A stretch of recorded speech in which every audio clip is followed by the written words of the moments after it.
Alright, I skipped the game generating stuff, the map, um, partially because I wanted to make sure that the previous video recorded properly, and partially because I just didn't want people watching this to have to wait. So this is the map we have. Our start is amazingly terrible, but I mean, I guess we can take our time taking these provinces. Nobody else will do it. Unless some water nation crawls out. Do we have any water nations that might crawl out? We do! Three of them. What a game. Feels bad. Okay, so we start with this idiot and this idiot. This idiot is leading our troops. He is absolutely terrible, and we will never get another one of him ever again. And this gentleman is our scout. As you can tell by him be stealthy 55. The 55 is basically his how good at stealth he is.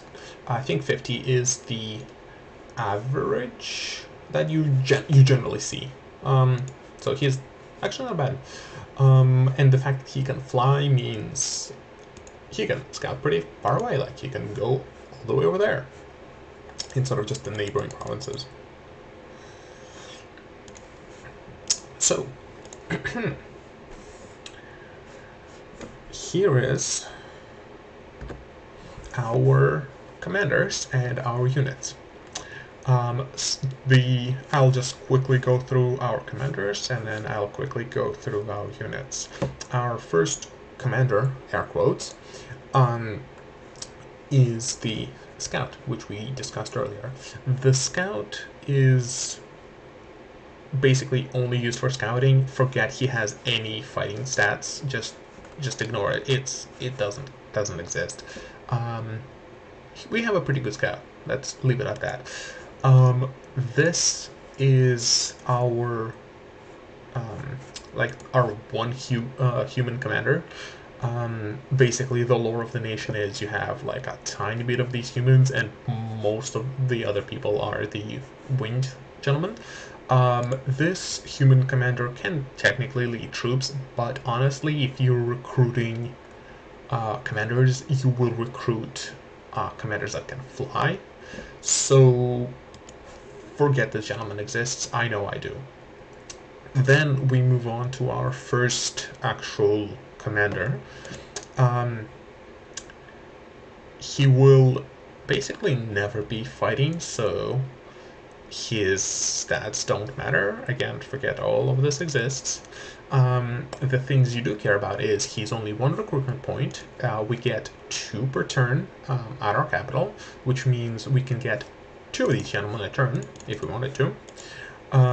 Yeah, see, we got 2. We could try to get a third one. He is not highlighted, means not today, next turn.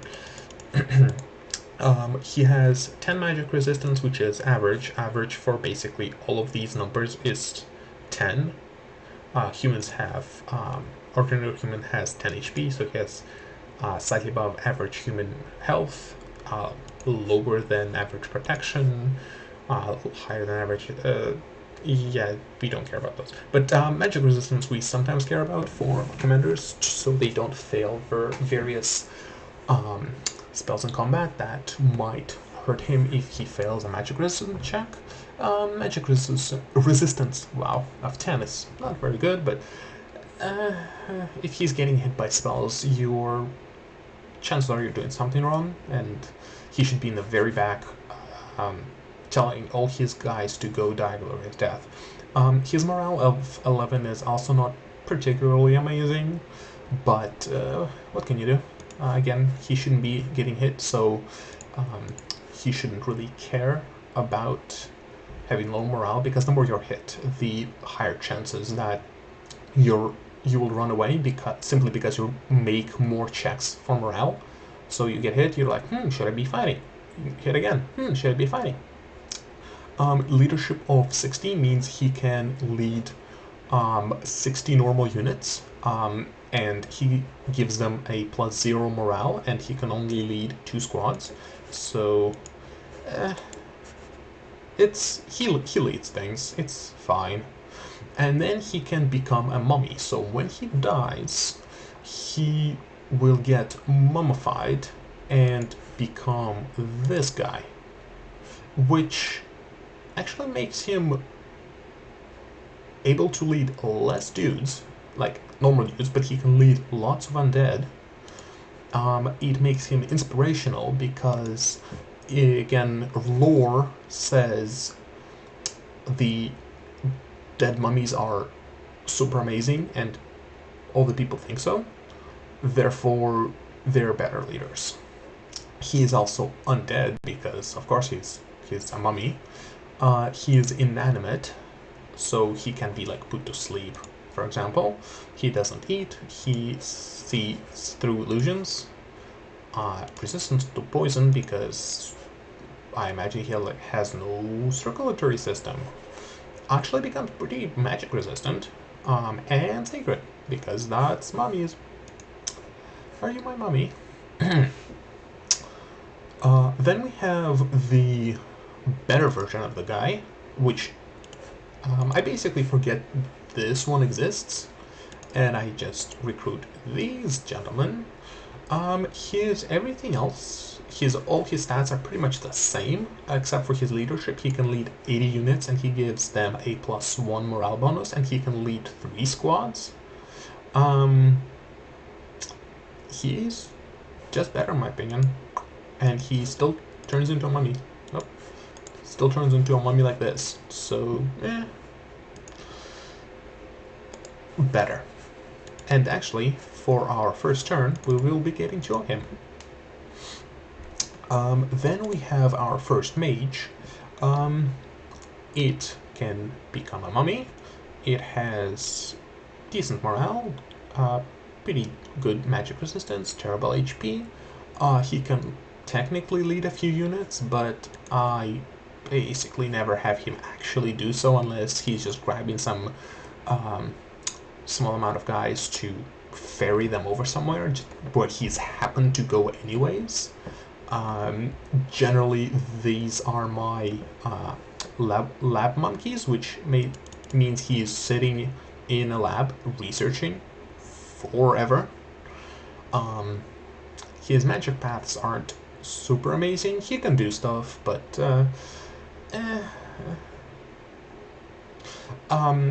the one good thing about him is, again, mummifying. When he's mummified, he turns into this mummy, the Malkui priestess. So you notice he still has the same magic paths: 1 fire, 1 air, 1 priest.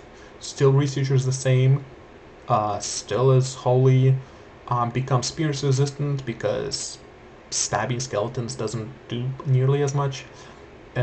All this good stuff, which we don't care about. Can tell fortune, leads troops better, but we don't use him for that anyways. Casts spells faster, but what we really care about is the reanimation bonus. These guys, what you can basically do, and by the way, check out the price. This costs 100 gold. This costs 175 gold.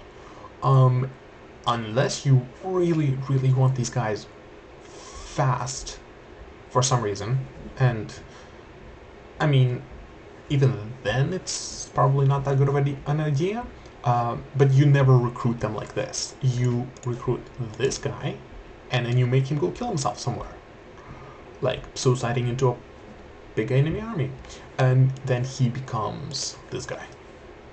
And this guy can reanimate undead, so he just sits in the capital and makes skeletons for you. Or researches, it doesn't really matter. Versatile. Your second mage is the Huron priest. He is significantly more expensive, over almost 2.5 times as expensive as the previous guy. Is only slightly better at research. Magic resistance is pretty decent. Morale, I think, is actually lower. He has a pretty decent chance of actually starting old, because old guys. Is even worse at leading, His saving grace, though, is his magic paths. Having one earth is actually pretty good. Um, with one earth gem, we can buff him up to. We can let him cast a spell that gives him a second earth level, making him level 2 earth, and then he can cast a pretty decent amount of earth-related spells in combat. He has 2 death, which if you give him a magic item that boosts his death by 1 level, he can again cast an impressive number of death spells, including one of the more popular death spells in the game, which is, let's see here, I believe it is enchantment 5, Horde of Skeletons. It basically summons a horde of skeletons. And that guy can do that a lot. And he has 2 priest levels, which is only relevant for like a couple holy spells, and he has a random chance of getting an air magic, a path in air, a path in earth, and a path in astral. Now this is base. I'm not gonna say it's like one of your best mages, but if you because there are better mages that you have, but if you calculate better as how many of them you can have, then this is your best mage, because you can recruit this guy in any fort, just like you can recruit any of these guys in any fort. Any of these guys, really. You can recruit him in any fort. He only takes 1 turn to recruit. And this is the best part. The ones with the air path make them have 1 air, 1 earth, and 2 death, which is incredibly good for this one specific spell, which is just amazing. Where did we hide this? No location? Yes. Wind of Death. So, I know you're thinking he only has 2 death and 1 air. How would he cast 4 death spell? Well, you give him an item which boosts him to 3 death, and then you give him 1 gem to cast the spell, because this designates how much gems he needs to just cast the spell, and then you give him a second death gem which he can use to boost himself up by 1 level for 1 spell, which is a mechanic in the game where if a mage has a gem that like a gem he is not otherwise using for anything else, and he is told to cast a spell that he is not high enough to cast, he can use that gem to bump himself up by 1 level in a magic path and cast that spell. Granted, that might still not be enough, in which case he's not even going to attempt it, but in this case he would have 3 death and would bump himself up to 4 for the casting of the spell. And just trust me on this, you cast the spell with, say, a number of those guys in a battle, and most of the enemy army will just evaporate. So will your army, but you can just have 3 or 4 of these gentlemen walk against the enemy army by themselves without your army, and have them cast that, and only the enemy army will evaporate. Then, if he gets the Earth Path, he will be 2 Earth, 2 Death, which allows him to be a pretty powerful Earth Mage. He can forge an item that goes to the feat slot, which boosts anyone's Earth Mage level even by another 1 level, which he can equip himself and be Earth level 3, at which point he can cast Earthquake by... now, again, Earthquake requires 4 Earth levels. However, there is a spell called Summon Earth Power, which he can easily cast with... his starting to Earth plus an item that boosts him to 3, it will give him another bonus Earth magic, so he'll have 4 Earth magic. He can make earthquakes, and earthquakes are really great because they do a lot of damage to everything on the battlefield. Well, they do decent amount of damage to everything on the battlefield except flying units, and guess what? All of your units will be flying, so enemies will be dying, you won't be. Finally, we have Astral. This is good for communions, which is basically for ease of explanation and without going to the research tab again. Communions is basically mages linking up and pulling their power to their friends and helping them cast better.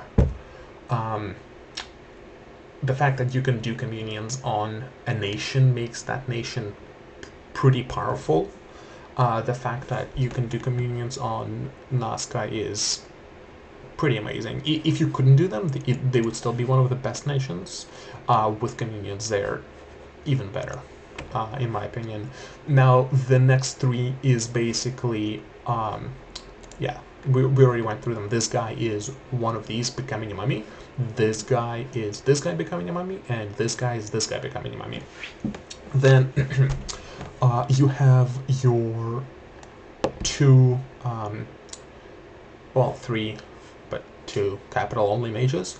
This fine gentleman it takes you 2 turns to recruit him because he costs 4 recruitment points. You get 2 recruitment points per turn, which means he takes 2 turns to recruit. He has actually pretty decent attack, pretty good defense. He actually might be fighting if you decide to give him some proper equipment. Generally, I don't do it, but you can. It works, actually. He has pretty good magic resistance, actually, and high morale. His leadership is great. He is not one of the best leaders in the game, but he's pretty good. He can lead 90 normal units, 30 magic units, and gives a +1 morale bonus for up to 3 squads, which means he can lead 3 squads. He is priest level 3, which is actually a pretty big deal. Not many nations have an option to recruit a level 3 priest, and a level 3 priest is what is required to get those thrones, the victory points. He has 2 fire and 2 air magic.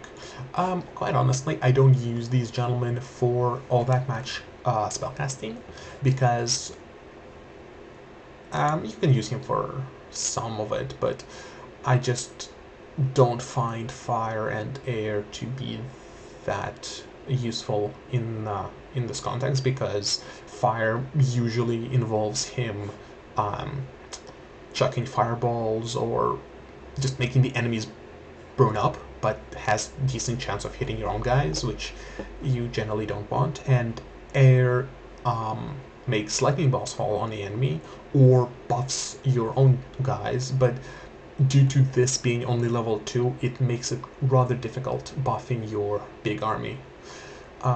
So I just don't really end up having him cast too much like critical spells. He still obviously will be casting in combat, just nothing ungodly critical to success. He has like a 10% chance to get one of these. Another fire is not bad, another air is not bad. If he gets an astral, that's amazing. He can plug into a communion, and the communion can boost him to higher levels of fire and air, which actually does let him do pretty amazing things. He has awe, which basically means any enemy trying to hit him has to pass a morale check, except they don't run away if they fail, they just can't hit him. He's just too amazing. Only comes into play when he is fighting in melee combat, and quite honestly, if you give him proper equipment and he's fighting in melee combat, this is not what you should be counting on to protect him. But we'll take it. Helps. All of this is pretty standard. He is resistant to electricity, resistant to cold, can actually fly during storms, which most flyers can't. And he gets turned into a mummy, which basically looks like one of these gentlemen, except if he dies alone, if he dies and you don't have any of the next mage we talk about, like just you control none of them, then he just becomes a 2 fire, 2 air, undead mummy version of himself. He is no longer able to fly, and neither can any of these guys, by the way. But he retains his 2 fire, 2 air, and 3 priest levels, and that actually makes him able to summon one of our pretty good sacred units. These 2 guys, the 2 priest levels mummy and 1 priest level mummy, can only get skeletons. 3 priest levels and higher can get you basically ghost angels. Just go with it, you'll see them later. Then you have this lady. Again, you can only get 1 of her every 2 turns. Good magic resistance, decent morale. Should probably never be fighting in combat because while she can, it's not the best use of her. She can lead 40 normal units. I generally don't have her do that. She can lead 70 undead, which she'll probably end up being the main leader for your ghost angels, and she can lead 30 magic beings. This is, in my opinion, one of the better mages in the game, in the whole game, because, and check this out, 2 earth means she can, first of all, cast this earth spell, Summon Earth Power, which gives her another level of earth. Then the 2 earth also makes her forge an item, boots that give her a level of earth. Those 2 things combined give her earth level 4, which for all intents and purposes makes her one of the top tier earth mages. Death is 2, and you can have an item which boosts death by 1, which gives her death 3, makes her one of pretty good death mage.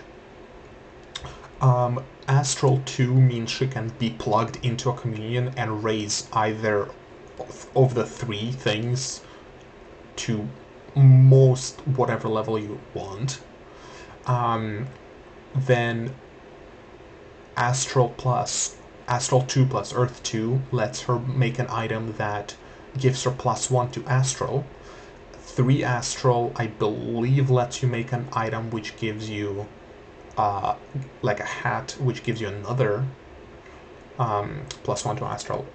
Or maybe it is 2 Astral that you need to do that. Yeah, but basically, like, she can craft herself items that give her more magic abilities, more magic power in the path, which is pretty damn impressive. And with all of this, she can she'll most often be the leader of the communion, and these guys will be plugged in to provide her with power, and she will be casting battlefield-wide spells like Earthquake with Earth, or Skeletons with Death, or whatever the heck you want with Astral, and she will be doing a lot of damage to the enemy. If she dies alone, she will become mummified. And when I say again, when she dies and you don't have any of this gentleman, she will become a mummified version of what you see right now on the screen. If you have this gentleman and this lady at the same time, like you have the units, if one of them dies somehow in combat, they will the other one will kill themselves, and they will transform into this. Um, this is the most expensive recruitable unit in the game, if I'm not mistaken. Um, Ironically, you can recruit one of them a turn, and it takes you 2 turns to recruit this. It takes you 2 turns to recruit this, and then they die and they form this. Or you can just recruit this in 1 turn. Granted, it takes you 850 gold, which is a lot. Magic resistance of 18 is damn high. Undead leadership of 180 is damn high. This is the most magic paths I think any recruitable mage has in the game. In total, you don't care about any of this except for innate spellcaster. Basically, this means 2 things. One, they cannot, if they're in a communion, they cannot be the one providing power. They have to be the one that is being boosted up. And 2, the people who are boosting them will really not be happy about it. However, these guys cast more spells per round than normal mages, which basically makes them like a machine gun of magic. And they can also reanimate the dead. And because they're priest level 3, they can reanimate our ghost angels. They have a small chance of getting one of these. And it's nice when you get it. Generally don't count on getting them. And this is already amazing. And I forgot to click on this, but 30% getting one of these, it's useful. None of this will really break anything or give you amazing options. I mean, it will, just don't count on it, really. Then you have your normal units. To speed this up, forget this guy exists, forget this guy exists, forget this gentleman exists, and forget this gentleman exists. This is your guy with a mace, a shield, and he's a slave. He's terrible at combat, never use him in combat. Just don't do it, never. He'll run away really quickly because his morale is terrible. Several saving graces are he's cheap as hell to upkeep, which basically is how much gold per year you pay for him. Because he's a slave, he doesn't need a lot of money. That's one good thing. Second good thing is when one of these 2 commanders dies and becomes this thing, this thing can it doesn't have a priest level. It's sacred, but it doesn't have a priest level. So it can't make skeletons, but he can recruit slaves. I think even in the lore somewhere it says something about slavering somewhere. So this thing can sit in a fort and continuously generate these slaves. They only cost 5 gold, but that guy makes them for free. So aside from being super cheap to upkeep, these guys are amazing at breaking down enemy forts and protecting your own forts. This is because they are flying units, and flying units get a bonus to breaking forts and protecting forts. And because they're cheap and because they are massable quite easily, they are basically like your paper mache battering ram. You don't want them to end up in a fight. You bring them in after you beat up the enemy, and you're sitting on their fort trying to break it open. If your normal apologies, people being really loud. If your normal army of flyers is not enough somehow, this gentleman can come in and help you break down forts, because there's going to be like 100 or something of them, and they'll really put in the effort.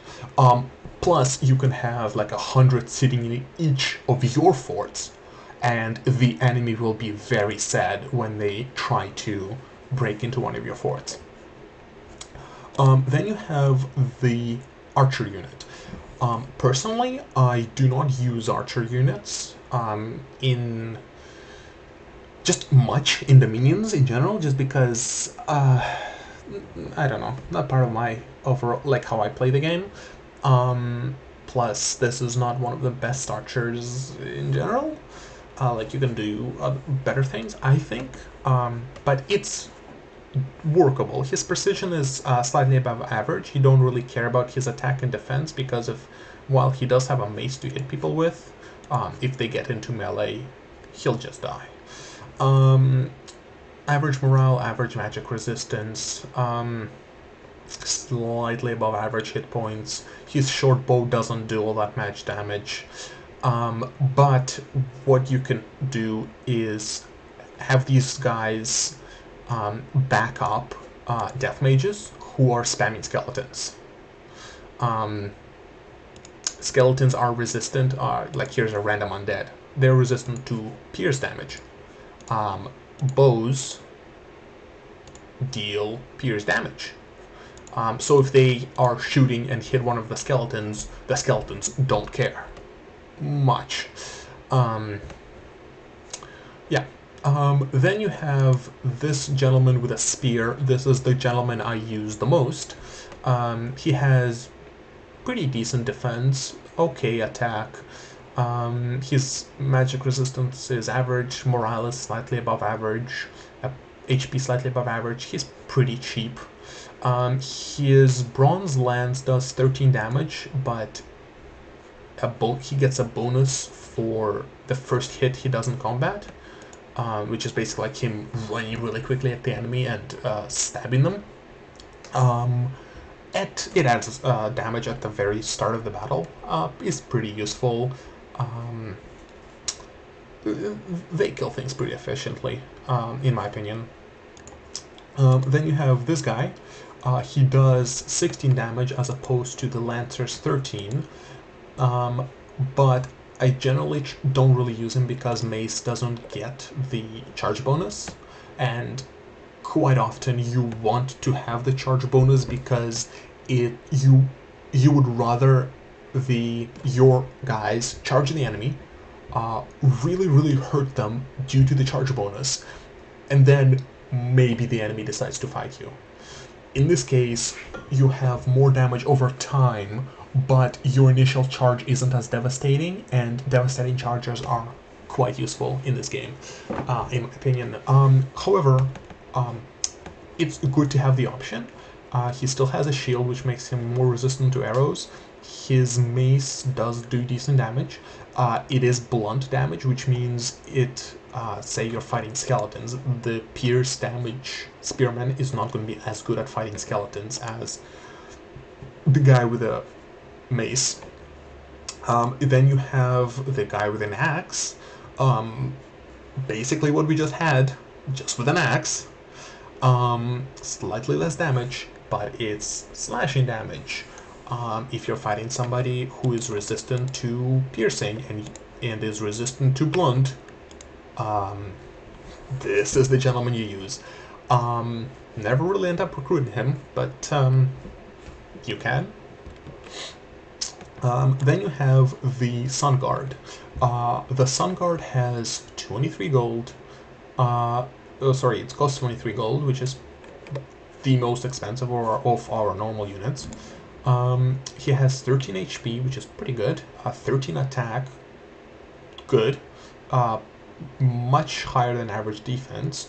Good protection, actually. I think the best protection. 9, 8, 8, 8, 8, 6, 8. Yeah, best protection. Magic resistance is slightly above average. Not the best, but okay. Decent morale. He is sacred, which means he receives those bonuses we had at the beginning. He is resistant to cold, flies, mountain survival. Bodyguard means he can protect your units against assassins if he is assigned to guard them, your commanders. It's useful, definitely, especially if you're fighting somebody, a player, who is really wanting to assassinate all your commanders. His Sun Mace does a lot of damage. It's blunt. It does magic damage, which means it hits things that are ethereal, like ghosts, all the time. It hits them all the time, and it hits them 3 times as hard. This is your anti-undead unit. One issue, I end up using him almost not at all, because of his map move. His map move is 16, which generally ends up being limiting the army he's in to 1 province less than they otherwise would be able to travel. So this guy can travel 20. This guy can travel 20. Your commander can travel 22. This guy can travel 18. This just generally ends up being too much of a limiting factor in my opinion. So I more often recruit these gentlemen, the Condor Warriors. They're like that guy, except they don't have the magical mace. They have a light lance that has the charge, which I like. I like the charge. He can fly in storms, which is useful if it's late in the game and people start casting storms in order to prevent your guys from flying. Being able to give the middle finger to that tactic is pretty useful and occasionally can disorient opponents. He is not as good at combat as the other guy, but is still pretty good, and we will be recruiting as many of him as possible per turn in our capital, and this guy can only be recruited in our capital. All of these guys can be recruited anywhere else, and all of these guys can be recruited anywhere else, except these are our the Inca, the Koya, and the Royal Malqui are capital only. So let's start our first turn. I'll end the video, and next one, depending on how I upload this to YouTube, will be us actually doing a turn. I apologize for all the ranting, and I'll see you then.